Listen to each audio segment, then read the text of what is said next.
2021 সালের 23শে মার্চ বিশ্বের ব্যস্ততম বাণিজ্যিক পথ সুয়েজ ক্যানেল হঠাৎই থেমে গেল সব কিছু। কারণ একটি বিশাল জাহাজ এবার গিবেন কাত হয়ে পুরো ক্যানেল বন্ধ করে ফেলেছে। জাহাজটি ছিল 400 মিটার লম্বা, মানে একটি ফুটবল মাঠের সমান। ওজন ছিল 2 লক্ষ টন। একটা দানবীয় জাহাজ। তীব্র বাতাস আর মানবিক ভুলের কারণ এটি ক্যানেল এর পাশে আছড়ে পড়ে আটকে যায়।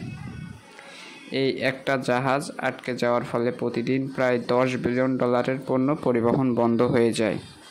বিশ্বজুড়ে তৈরি হয়েছিল বিশাল বাণিজ্যিক ঝুঁকি।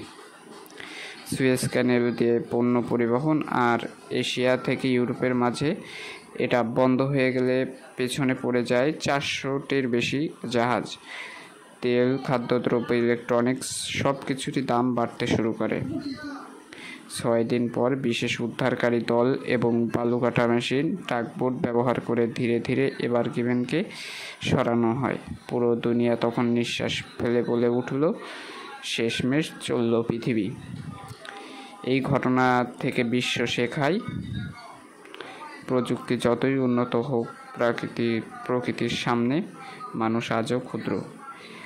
একটা ছোট্ট ভুল কিভাবে পুরো পৃথিবীর অর্থনীতি থামিয়ে দিতে পারে সেটা চোখে আঙুল দিয়ে দেখিয়ে দিল